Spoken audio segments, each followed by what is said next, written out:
Mic ಆಗಲಿ, iPhone ಆಗಲಿ, tripod ಆಗಲಿ ಇದೆಲ್ಲ 1000 ಸಬ್ಸ್ಕ್ರೈಬರು ಮತ್ತು 4000 ಮಾರ್ಚ್ ಅವರು ಯಾವ ಥರ ಕಂಪ್ಲೀಟ್ ಮಾಡ್ಕೊಳ್ಳೋದು. ಆದರೆ ಅವ್ರಿಗೆ ಗೊತ್ತಿರಲಿಲ್ವಾ ನಮ್ಮ ಕಷ್ಟ ಏನು ಅಂತ. ಸೊ ನಾವು ನಮ್ಮ ವೀಡಿಯೋ ಮೇಲೆ ನಮಗೆ ಭರವಸೆ ಇದೆಯಾ, ಆಯಿತು ಸರಿ ಕರೆಕ್ಟಾಗಿ ಅನಿಸ್ತದೆಯಾ, ಸರಿ ಆಯಿತು ಅಂತ ನಾವು ಅದನ್ನು ಅಪ್ಲೋಡ್ ಮಾಡಬೇಕು. ನಮ್ಮ ಮೇಲೆ ನಮಗೆ ಭರವಸೆ ಇರಬೇಕು ಫಸ್ಟ್ ಹೇಳಬೇಕು ಅಂತ ಅಂದರೆ ಇದ್ದರೆ ಆರಾಮಾಗಿ ನಾವು ಯೂಟ್ಯೂಬ್ ಚಾನಲ್ನ ನಡೆಸ್ಕೋಬಹುದು.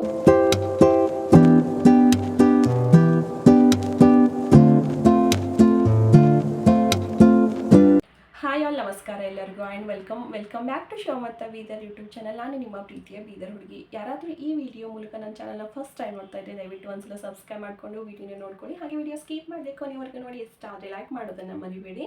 ಇವತ್ತಿನ ಟೈಟಲ್ ಆ್ಯಂಡ್ ಥಂಬ್ನೈಲ್ ನೋಡಿ ಎಲ್ಲರಿಗೂ ಗೊತ್ತೇ ಆಗಿರುತ್ತೆ ಅಂತ ಅನ್ಕೋತೀನಿ. ಇವತ್ತಿನ ಟಾಪಿಕ್ ಏನು ಅಂತ.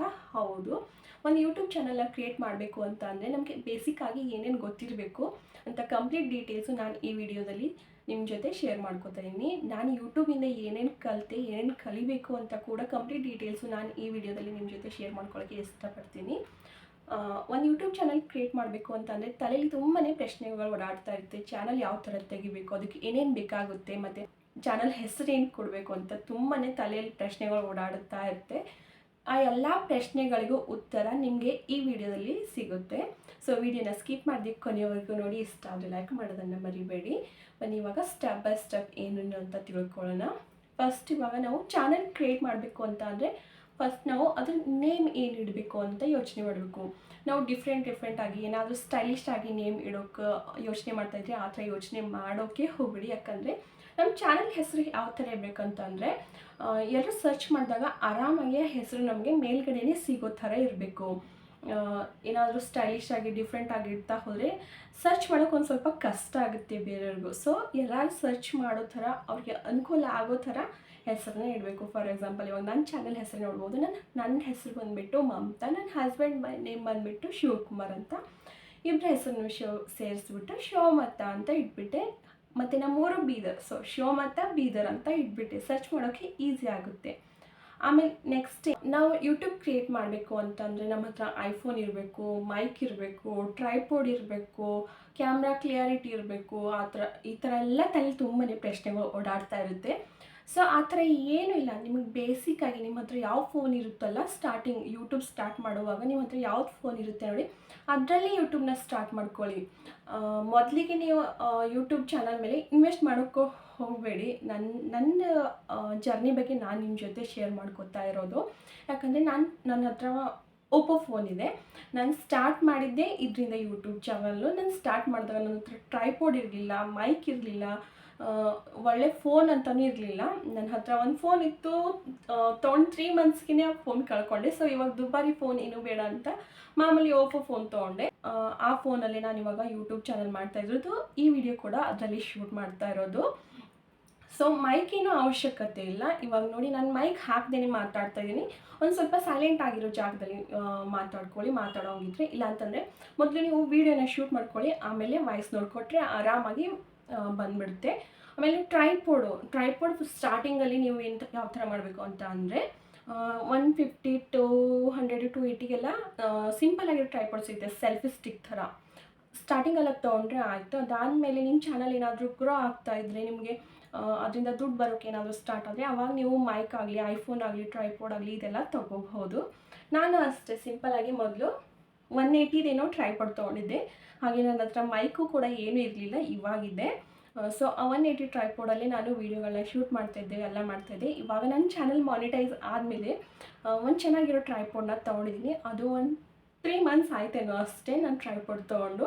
ಸೊ ಇವಾಗ ನಾನು ಹೇಳ್ತಾ ಇರೋದೇನಂತ ಅಂದರೆ ಮೊದಲೇ ನೀವು ಇನ್ವೆಸ್ಟ್ ಮಾಡಬೇಡಿ. ಇಲ್ಲಿ ನಿಮ್ಮ ಹತ್ರ ಏನಿದೆಯೋ ಅದರಿಂದನೇ ಯೂಟ್ಯೂಬನ್ನ ಸ್ಟಾರ್ಟ್ ಮಾಡಿಕೊಂಡು ಅದಾದಮೇಲೆ ನಿಮ್ಮ ಯೂಟ್ಯೂಬ್ ಚಾನಲ್ ಏನಾದರೂ ಗ್ರೋ ಆಗ್ತಾಯಿದ್ರೆ 1 by 1 ನೀವು ಏನಾದರೂ ಹೊಸದಾಗಿ ಪರ್ಚೇಸ್ ಮಾಡಿಕೊಂಡು ಹಾಗೆ ನಿಮ್ಮ ಚಾನಲ್ನ ಗ್ರೋ ಮಾಡ್ಕೋಬೋದು.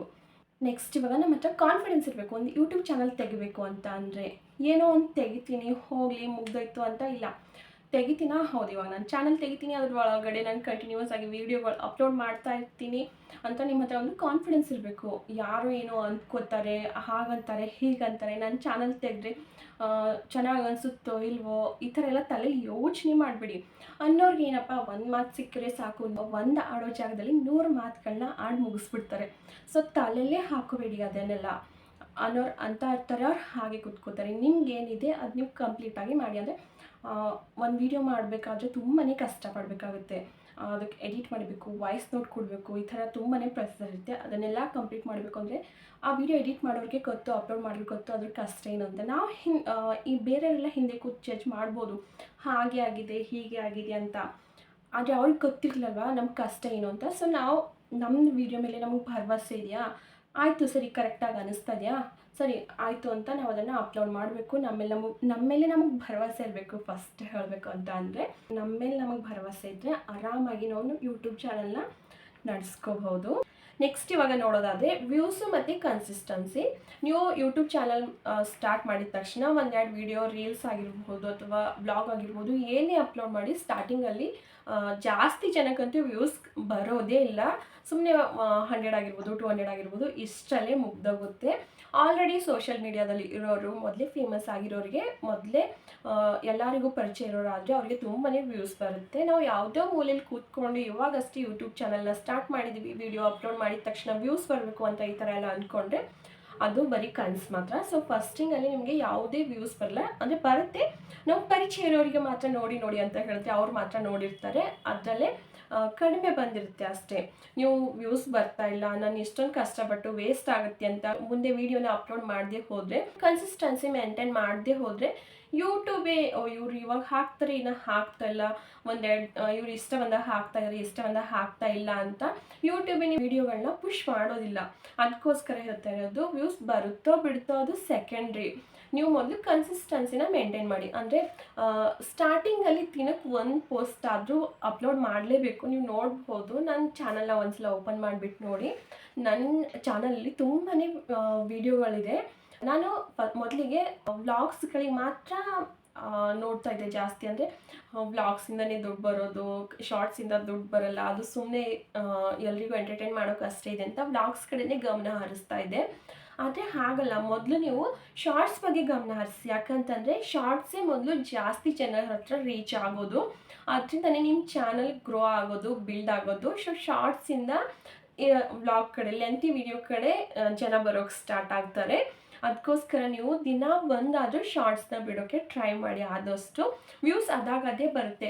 ಮತ್ತೇನಂತಂದರೆ ನೀವು ಶಾರ್ಟ್ಸ್ ಏನಾದರೂ ಬಿಡುವಾಗ ಟ್ರೆಂಡಿಂಗ್ ಸಾಂಗ್ಸ್ನ ಯೂಸ್ ಮಾಡಿಕೊಂಡು ಶಾರ್ಟ್ಸ್ನ ಬಿಡೋಕ್ಕೆ ಟ್ರೈ ಮಾಡಿ. ಟ್ರೆಂಡಿಂಗಲ್ಲಿ ಸಾಂಗ್ಸ್ನ ತೊಗೊಂಡ್ರೆ ಜಾಸ್ತಿ ಓಡುತ್ತೆ. ಸೊ ಅದಕ್ಕೋಸ್ಕರ ಒಂದೊಂದು ವ್ಯೂಸ್ ಬರ್ತಾಯಿಲ್ಲ, ನಾನು ಯೂಟ್ಯೂಬ್ ತೆಗೆದು ತಪ್ಪು ಮಾಡ್ತೇನೋ, ಯಾರೇನಾದರೂ ಅನ್ಕೋತಾರೇನೋ ಅಂತ ಈ ಥರ ಅಂದ್ಕೊಳ್ಳೇಬೇಡಿ. ನೀವು ಕಂಟಿನ್ಯೂವಸ್ ಆಗಿ ಶಾರ್ಟ್ಸ್ ಆಗಿರ್ಬೋದು ಅಥವಾ ಇದರಲ್ಲೇ ವ್ಯೂಸ್ ಬರ್ತಾಯಿದ್ರೆ, ಲಾಂಗ್ ವಿಡಿಯೋದಲ್ಲಿ ವ್ಯೂಸ್ ಬರ್ತಾಯಿದ್ರೆ ಇದು ಆಗಿರ್ಬೋದು, ಒಟ್ಟಿನಲ್ಲಿ ಕನ್ಸಿಸ್ಟೆನ್ಸಿನ ಮೇಂಟೈನ್ ಮಾಡ್ಕೊಳ್ಳಿ. ದಿನಕ್ಕೂ ಒಂದಾದರೂ ಕಂಪಲ್ಸರಿ ಬಿಡಿ. ಸ್ಟಾರ್ಟಿಂಗಲ್ಲಿ ಯೂಟ್ಯೂಬ್ಗೂ ಅನಿಸುತ್ತೆ ಇವ್ರು ದಿನಾಲಿ ಎಫರ್ಟ್ ಹಾಕ್ತಾರೆ, ದಿನಾಲೂ ವೀಡಿಯೋ ಬಿಡ್ತಾ ಇದ್ದಾರೆ, ಇವ್ರ ವೀಡಿಯೋನ ಪುಷ್ ಮಾಡಬೇಕು ಅಂತ. ಯೂಟ್ಯೂಬ್ ತೆಗೆದ ತಕ್ಷಣ ಎಲ್ಲರ ಮೊಬೈಲಲ್ಲಿ ಫಸ್ಟು ಶೋ ಆಗುತ್ತೆ ನೋಡಿ, ಆ ಥರ ತೋರ್ಸೋಕೆ ಸ್ಟಾರ್ಟ್ ಮಾಡ್ತೀವಿ ವೀಡಿಯೋ. ಇವಾಗ ನಂದು ಅಷ್ಟೇ, ಮೊದಲೆಲ್ಲ ಯೂಟ್ಯೂಬ್ ಓಪನ್ ಮಾಡಿದ ತಕ್ಷಣ ನನ್ನ ಹೆಸರು ಸರ್ಚ್ ಮಾಡೋವರೆಗೂ ನನ್ನ ವೀಡಿಯೋ ಸಿಗ್ತಾ ಇರಲಿಲ್ಲ. ಇವಾಗ ಯೂಟ್ಯೂಬ್ ಓಪನ್ ಮಾಡಿದ ತಕ್ಷಣ ನನ್ನ ವೀಡಿಯೋ ಆರಾಮಾಗಿ ಮೇಲ್ಗಡೆ ಸಿಗ್ತಾಯಿದೆ. ಮೊನ್ನೆ ನಾನು ಇದನ್ನು ನೋಡಿಬಿಟ್ಟು ತುಂಬಾ ಖುಷಿಪಟ್ಟೆ ನಾನಂತೂ. ಸೊ ಅದಕ್ಕೋಸ್ಕರ ನೀವು ನಿಮ್ಮ ಹತ್ರ ಯಾವ ಮೊಬೈಲ್ ಇರುತ್ತೋ ಅದನ್ನೇ ಯೂಸ್ ಮಾಡಿಕೊಂಡು ಈಸಿಯಾಗಿ ಚಾನಲ್ ಹೆಸರನ್ನ ಕೊಟ್ಕೊಂಡು ಕಂಟಿನ್ಯೂವಸ್ ಆಗಿ, ಅಂದರೆ ಕನ್ಸಿಸ್ಟೆನ್ಸಿನ ಮೇಂಟೈನ್ ಮಾಡಿಕೊಂಡು ವೀಡಿಯೋನ ಬಿಡಿ. ಹಾಗೆ ತಲೆ ಕೆಡಿಸ್ಕೊಬಿಡಿ ಅವ್ರು ಏನಂತಾರೋ ಇವ್ರು ಏನಂತಾರೋ ಅಂತ. ನಿಮ್ಗೆ ಇಷ್ಟ ಆಗುತ್ತಾ, ನಿಮ್ಗೆ ಅದು ಕರೆಕ್ಟಾಗಿ ಅನ್ನಿಸ್ತಾ ಇದೆಯಾ ಅದನ್ನು ಬಿಟ್ಬಿಡಿ ಅಷ್ಟೇ. ಸೊ ಮೊದಲು ನೀವು ಒಂದು ಯೂಟ್ಯೂಬ್ ಚಾನಲ್ನ ಓಪನ್ ಮಾಡ್ಕೊಂಡು ಬಿಡಿ ಮೊದಲು. ಅದಾದ ಮೇಲೆ ಲಾಂಗ್ ಫಾರ್ಮ್ ವೀಡಿಯೋನ ಒಂದ್ಸಲ ಬಿಟ್ಟು ನೋಡಿ, ಆಮೇಲೆ ಶಾರ್ಟ್ಸ್ ವೀಡಿಯೋನ ಒಂದ್ಸಲ ಬಿಟ್ಟು ನೋಡಿ. ನಿಮ್ಗೆ ಯಾವ್ದು ವರ್ಕ್ ಆಗ್ತಾ ಇದೆ, ಯಾವ್ದು ಜಾಸ್ತಿ ವ್ಯೂಸ್ ಬರ್ತಾ ಇದೆ ಅದರ ಮೇಲೆ ಜಾಸ್ತಿ ಫೋಕಸ್ ಮಾಡ್ಕೊಂಡು ಹೋಗ್ಬಿಡಿ ಅಷ್ಟೇ. ಮತ್ತು ನೀವು ಕಂಟಿನ್ಯೂವಸ್ ಆಗಿ ವೀಡಿಯೋ ಬಿಡ್ತಾ ಹೋದರೆ ಒಂದೊಂದಕ್ಕೆ ವ್ಯೂಸ್ ಬರುತ್ತೆ, ಇನ್ನೊಂದೊಂದಕ್ಕೆ ವ್ಯೂಸ್ ಬರಲ್ಲ. ಒಂದು ವಿಡಿಯೋ ಆದರೂ ರೀಚ್ ಆದರೂ ಸಾಕು, ಒಂದು ವೀಡಿಯೋನೇ ವ್ಯೂಸ್ ಬಂದರೆ ಸಾಕು. ಅದರಿಂದನೇ ತುಂಬಾ ಜಾಸ್ತಿ ಸಬ್ಸ್ಕ್ರೈಬರ್ ಬರ್ತಾರೆ. ಹಾಗೆ ವಾಚ್ ಅವರ್ ಕೂಡ ನಾವು ಕಂಪ್ಲೀಟ್ ಮಾಡಿಸ್ಕೋಬೋದು. ಹೀಗೆ ನೀವು ಮೊದಲು ಯೂಟ್ಯೂಬ್ ಚಾನಲ್ನ ಕ್ರಿಯೇಟ್ ಮಾಡಿಕೊಂಡು ಅದ್ರ ಒಳಗಡೆ ವೀಡಿಯೋ ಹಾಕ್ತಾ ಹೋದರೆ ನೀವು ಒಂದೊಂದಾಗಿ ಆರಾಮಾಗಿ ಕಲ್ತ್ಕೊಂಡು ಹೋಗ್ಬೋದು. ಮೊದಲೇ ಅದರಲ್ಲಿ ನಿಪುಣರಾಗಿರಬೇಕು, ಪರ್ಫೆಕ್ಟ್ ಆಗಿರಬೇಕು ಅಂತ ಏನೂ ಇಲ್ಲ. ನನಗೂ ಫಸ್ಟ್ ಯೂಟ್ಯೂಬ್ ಬಗ್ಗೆ ಒಂಚೂರು ನಾಲೆಜ್ ಇರಲಿಲ್ಲ. ನಾನು ಯೂಟ್ಯೂಬ್ ಚಾನಲ್ ಕ್ರಿಯೇಟ್ ಮಾಡ್ಕೊಂಡಾದಮೇಲೆ ಒಂದೊಂದಾಗಿ ತಿಳ್ಕೊಂಡು ಬಂದೆ, ಒಂದೊಂದಾಗಿ ಕಲಿತಾ ಬಂದೆ. ಇನ್ನು ಹಾಗೆ ಕಲಿತಾ ಕೂಡ ಇದ್ದೀನಿ. ಇದರಲ್ಲಿ ಬೇಸಿಕ್ ಅಷ್ಟು ಗೊತ್ತಿದ್ದರೆ ಸಾಕು, ಆಮೇಲೆ ಯೂಟ್ಯೂಬ್ ನಿಮಗೆ ಅದಾಗದೆ ತಾನಾಗೆ ಕಲಿಸ್ಕೊಡ್ತಾ ಬರುತ್ತೆ. ಸೊ ಇಷ್ಟ ಆಯಿತು ನನ್ನ ಯೂಟ್ಯೂಬ್ ಜರ್ನಿ. ನಿಮಗೂ ಈ ವಿಡಿಯೋ ಇಷ್ಟ ಆಗಿದೆ ಅಂತ ಅನ್ಕೋತೀನಿ. ಈ ವಿಡಿಯೋ ನಿಮಗೆ ಯೂಸ್ಫುಲ್ ಆಗಿದೆ ಅಂತ ಅನ್ಕೋತೀನಿ. ಹಾಗೆ ನೆಕ್ಸ್ಟ್ ವಿಡಿಯೋದಲ್ಲಿ 1000 ಸಬ್ಸ್ಕ್ರೈಬರು ಮತ್ತು 4000 ವಾಚ್ ಅವರು ಯಾವ ಥರ ಕಂಪ್ಲೀಟ್ ಮಾಡ್ಕೋಬೇಕು, ಈ 4000 ವಾಚ್ ಅವರು ಕಂಪ್ಲೀಟ್ ಮಾಡ್ಕೊಳ್ಳೋಕ್ಕೆ ನಾನು ಯಾವ ಥರ ಮಿಸ್ಟೇಕ್ನ ಮಾಡಿದ್ದೆ, ಆ ಥರ ಮಿಸ್ಟೇಕು ನೀವು ಮಾಡಬಾರ್ದು ಅಂತ ನೆಕ್ಸ್ಟ್ ವಿಡಿಯೋದಲ್ಲಿ ಕಂಪ್ಲೀಟ್ ಡೀಟೇಲ್ ಆಗಿ ನಾನು ನಿಮ್ಮ ಜೊತೆ ಎಕ್ಸ್ಪ್ಲೇನ್ ಮಾಡ್ತೀನಿ. ಸದ್ಯಕ್ಕೆ ಈ ವಿಡಿಯೋ ಇಷ್ಟ ಆದರೆ ದಯವಿಟ್ಟು ಒಂದು ಲೈಕ್ ಮಾಡೋದನ್ನು ಮರಿಬೇಡಿ. ಹಾಗೆ ಯಾರಾದರೂ ನನ್ನ ಚಾನಲ್ನ ಸಬ್ಸ್ಕ್ರೈಬ್ ಮಾಡದೆ ವಿಡಿಯೋನ ನೋಡ್ತಾ ಇದ್ದೆ ದಯವಿಟ್ಟು ಒಂದ್ಸಲ ಸಬ್ಸ್ಕ್ರೈಬ್ ಮಾಡಿಕೊಂಡು ವಿಡಿಯೋನ ನೋಡ್ಕೊಳ್ಳಿ. ನಾನು ಸಿಗ್ತೀನಿ ಮುಂದೆ ಇದೇ ಥರ ಹೊಸ ವಿಡಿಯೋದೊಂದಿಗೆ. ಅಲ್ಲಿವರೆಗೂ bye, take care, thank you for watching my channel.